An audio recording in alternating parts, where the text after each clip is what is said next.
5'2", which is probably about your height. About how much snow? Yeah, I'm So 5'1". so you need. I was wondering, like, I told her boyfriend she needs like a hat with a flag, a long flag. To be able to see her. Yeah. So if Missy like falls off a curb or something while they're up there, because they're headed up there this morning or tomorrow morning, and another foot or 16 inches, whatever. 12 to 18 is what they're calling for, and it's all going to stay by the lake again. That was like, yeah. If you want to read something funny when you're done with this, get on Facebook and look for the Mill Creek Township Emergency Management page. And they posted quite possibly the best notice that more snow is coming.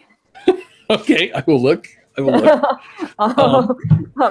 might actually want it if you need something for your email tomorrow, because it is so well done. Okay. We waited until the absolute last minute to notify everybody of this, because we were really hoping it was fake news, but it's not. Okay. So here we go. Spectacular. Okay. I will look. I will look in the morning and absolutely use that because I've been joking about how cold it's going to be here for the New Year's Eve stuff. Yeah. We fortunately didn't get all that snow.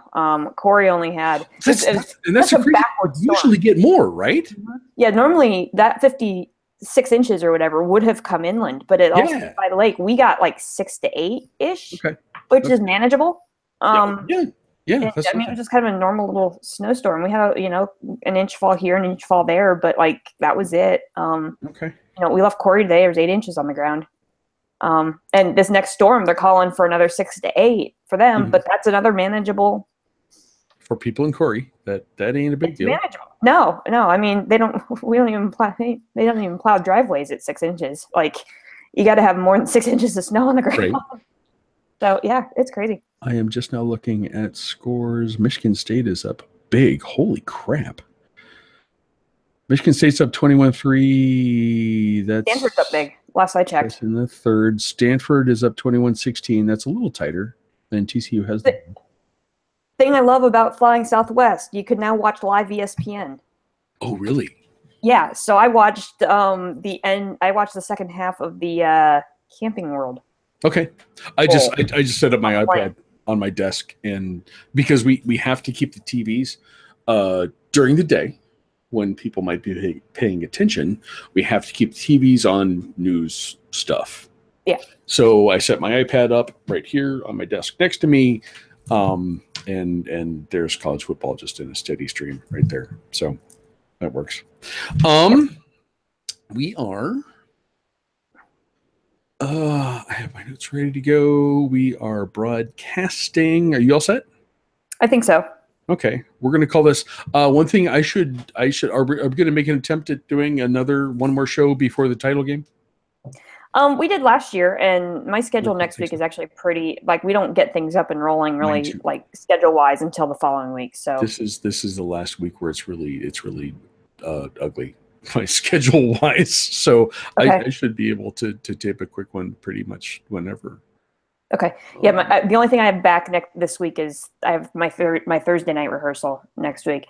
Okay. I didn't mean on Thursday. That's fine. But I think like a Wednesday should be fine. I don't think we start back up on Wednesday. Okay. So. That's cool.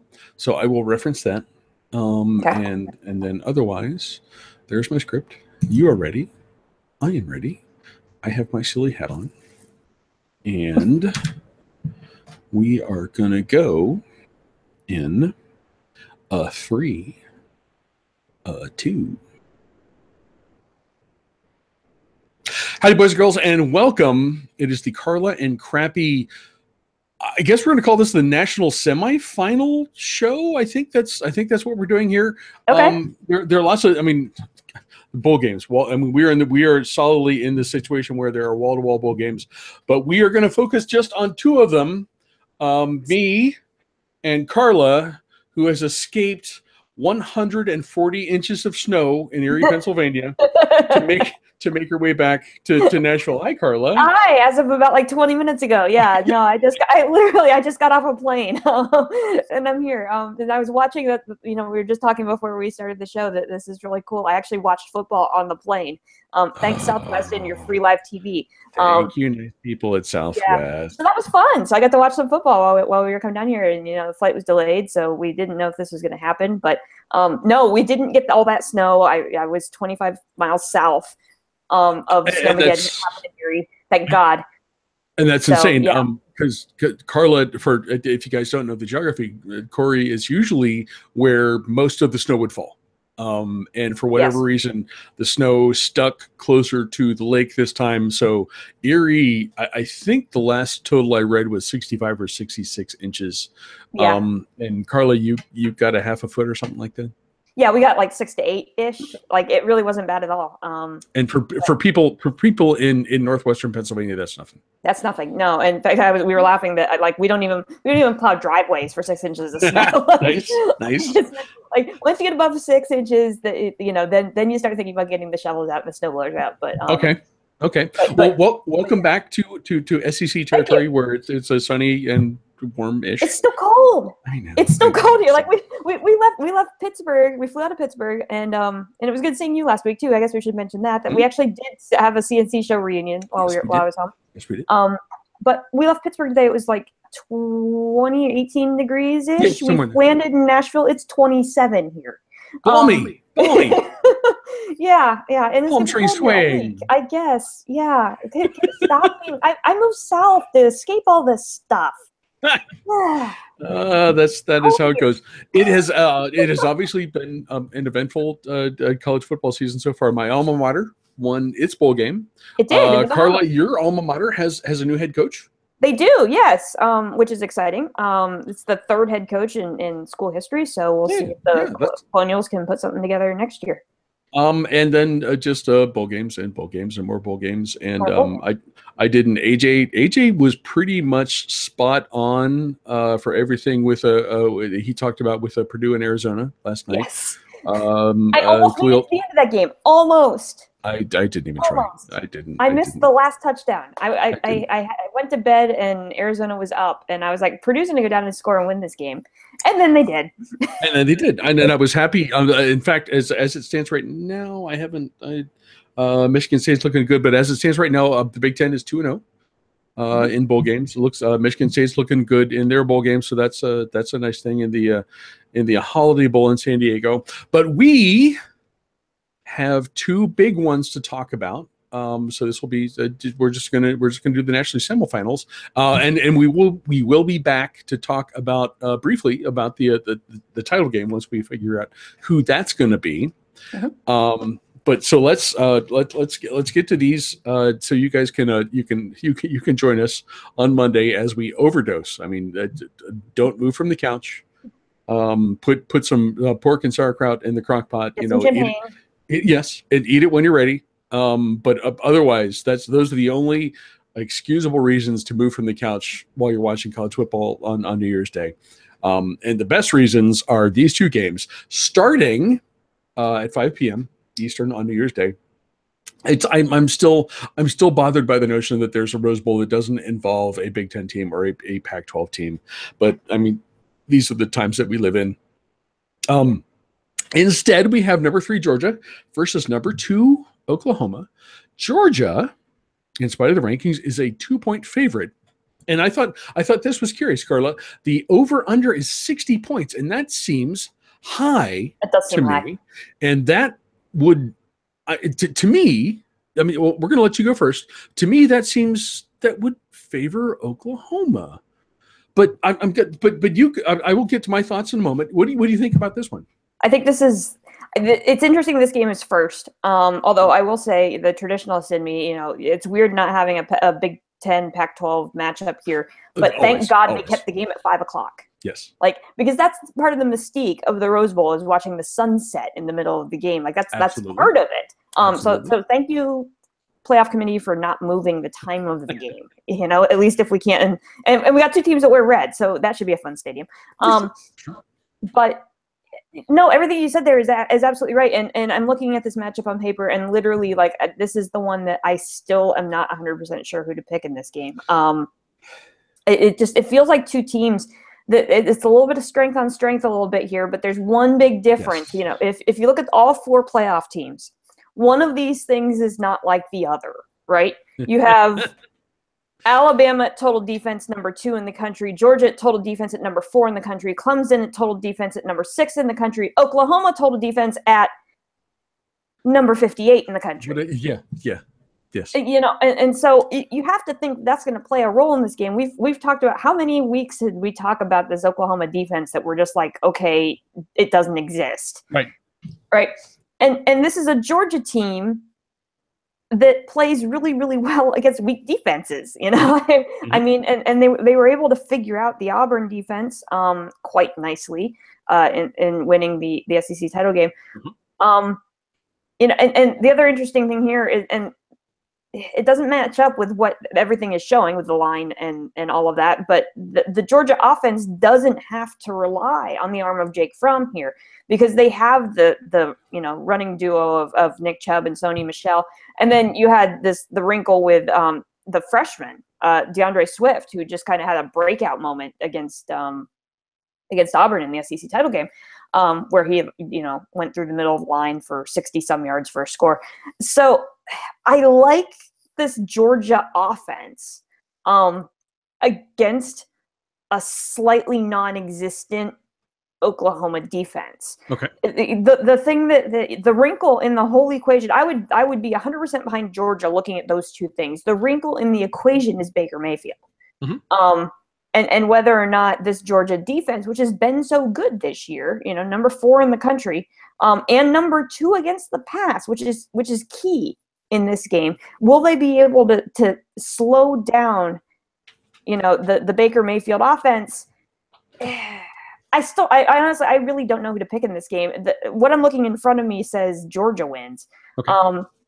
But Baker Mayfield is Baker Mayfield. And how many times did he go out and win games that they, you know, that we didn't think that, you know, Oklahoma was going to win. Right. So I don't know. I have more friends that are Georgia fans, so I'm gonna go with what I'm seeing on this paper and saying Georgia wins. Even though if I had to do like one of those score predictor kind of things or like confidence predictor, I think my confidence predictor on this would be somewhere around 52%. It's not very good. But I think I like Georgia.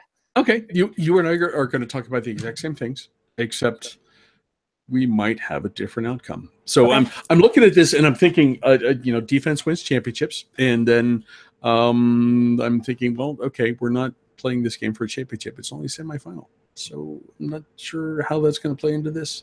As you said quite eloquently, the Bulldogs, especially in the second half of the season, their defense has been really impressive. I mean, they gave up 28 points to a lousy Missouri team, but that was earlier in the season. Well, Missouri. And no knock against cats Missouri. crashing around behind me. If you, I don't know if you can see that or not. Hello, kitties. Okay. Well, and Missouri's no laughing stock anymore. They were the hottest team in the SEC there for a while. True. But when they played, and I don't know if that was late September, early October, that was not the case. That was not the case. So you look at Georgia giving up 28 points to Missouri, and you think, hey, geez. But you know, as you said, they finished fourth in the country in scoring defense. And that has served them well, because this is not necessarily, this is a ball control offense. This is an offense that you know, if they have to rely on the pass, they're going to be in trouble. And that's where my hang up is. You don't want to see, if you're a Georgia fan, you don't want to get into a shootout. And that could happen here. Georgia's numbers against the defensive numbers against the pass are solid, as you mentioned, but you know, there are tangible things you can make the argument against. The Sooners score 44 a game, good for fourth in the country. They're third in the country in passing yardage, and have a respectable rushing attack, averaging 27th against in the run with rushing yardage. So I feel like they're going to move the ball. And then And then you added Baker Mayfield.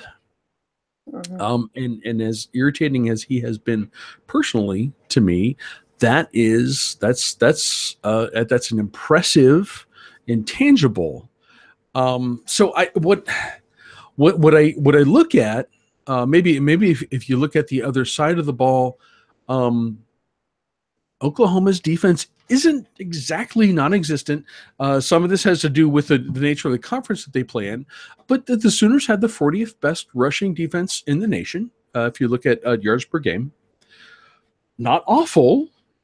And maybe all they need, maybe all the Sooners defense needs to do is be a speed bump here.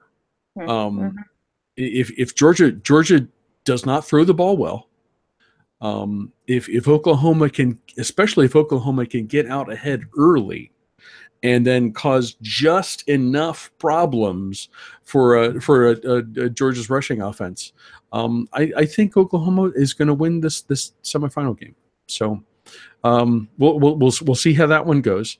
Next up, in keeping with the traditional schedule on New Year's Day, which as you are, I am happy about. 8:45 in New Orleans. We have whoever is sponsoring the Sugar Bowl now. Number 4. This is not a thing to say, boys and girls. Number 4, Alabama against number 1, Clemson, and then to underscore the oddness, Alabama's favored by 3. Carla, what do you think? Well, this is the third time's the charm, right? This is the third year in a row that we've gotten this matchup, this time in a national semi instead of in the national title game. Which that's another thing I'm thankful for in this, is that we're guaranteed to not have a rematch of the national title game for a third year. Right. This game, I feel a little bit more confident in this game, although I probably shouldn't, because I'm standing here looking at everything that Clemson has done this year. And how good Kelly Bryant has been, stepping in for Deshaun Watson and just kind of keeping that offense going. Better than anyone could have reasonably expected. Exactly. And maybe that's because he got some decent time behind Deshaun last year. Mm-hmm. Filling in a couple times when Sure. he was out hurt. Maybe that helped that confidence. But no, nobody expected this from Clemson. We all wondered what Clemson was going to do. And Kelly Bryant has performed remarkably well this year. And they run a similar offense to an extent, and I'll clarify this in a minute, but they run a similar style offense to Auburn, which is something that Alabama didn't do all that well against in the Iron Bowl. And I hate to say that, because what have we said all year? What have I said all year is that I'm going to keep picking Alabama until they give me a reason not to. But I'm looking at this matchup, and there's one thing here that I really am kind of keeping an eye on, and that's the fact that Kelly Bryant is a dual threat quarterback. And the only other time this year that Alabama has faced a true dual threat quarterback was against Mississippi State and Nick Fitzgerald.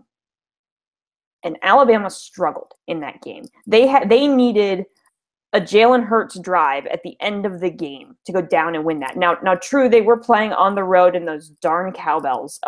So you do have that working against you, but that just and the fact that Alabama did not look good in the last game that they played leads me to think that Clemson wins this because of those two things.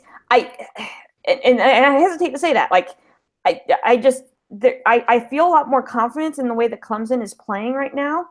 Now, true, okay. Nick Saban has had how many weeks to game plan for Clemson, which usually ends up poorly for the opponent. But it didn't work that way for the Iron Bowl. I wonder if the Alabama offense is going to be able to keep up with what potentially could be a quick strike Clemson offense, because they've shown the capabilities of doing that during the year. And it's similar to what you just talked about with Clemson being tending to like to move quickly. Alabama, the exact opposite of that, ground and pound, and let's make this game last as long as possible. They're not the ones that are going to go get the big play. Jalen Hurts is not a big play quarterback. He's a good quarterback, but he's not a big play quarterback. Right. And I don't know. My gut is telling me that Clemson wins this game, because I have not seen Alabama this year play to the level that we are used to seeing Alabama play against competition in the SEC that was not as good as what we're used to. That's my logic there. Okay. I could be totally wrong on this, but I'm going to go Clemson. Okay. And certainly that the late season matchup against Mercer might have helped Alabama get ready for this. Yeah, I'm not. Yeah, guys, I'm not going to let that go. Sorry, I'm not. However, I will say I have a few things. I have a few things to say. I have done exactly no research on this game. I'm not looking up any numbers. I don't think it especially matters that Clemson has proven that it's the real deal since they lost in at Syracuse in mid-October. And I absolutely am willing to grant you that Alabama hasn't looked that good, especially in the latter part of the season. Against opponents like, well, they looked okay against Mercer. But the loss against Auburn and other late season SEC matchups, it didn't feel like normal Alabama football. I care only that whether you like it or not, and I definitely don't. Nick Saban is the best coach in college football, and this is qualified right here. This is a total gut pick. Boys and girls, this is all I'm going on. I'm certain that Coach Saban has been unhappy since he lost to Clemson in the playoffs last year. Mm-hmm. I am certain that he has been a bit chafed since he lost to Auburn in his final regular season game, which held him out of the SEC championship game. And I am equally certain that all of that stuff ends up to Alabama beating Clemson in the Sugar Bowl and making it the title game. I have nothing empirical to back this up with. Carla, everything you said is absolutely correct. Well, the one statistic that can back your thought process up, and the thing that I was trying to keep in mind is the fact that, and this is a stat that I know this because I've watched a lot of college football over the last couple of days, and watching the ticker across the bottom of the screen, Nick Saban is 10-2 in revenge games. When he is playing, the team that just beat him, he is 10-2. I believe it's 10-2. I could be misquoting that, but it's either 8-2 and 10-2, but it's an outrageous percentage in revenge games. I'm betting he's looking at this as a revenge game. I'm betting it's not Clemson's not in the same conference and all of that stuff, but I am absolutely betting that Nick Saban has had this circled since the matchup was announced, and the Alabama players have had this drilled into their heads. This is what happened last year, and it will not happen again. And when Nick Saban does that, I think that makes a big difference. Guys, that's what we think is going to happen with the semifinal games. We will find out on New Year's Day, on Monday, just a few days from now, if you're watching this in context, and then we will be back sometime. At a date to be determined to talk briefly about the championship game.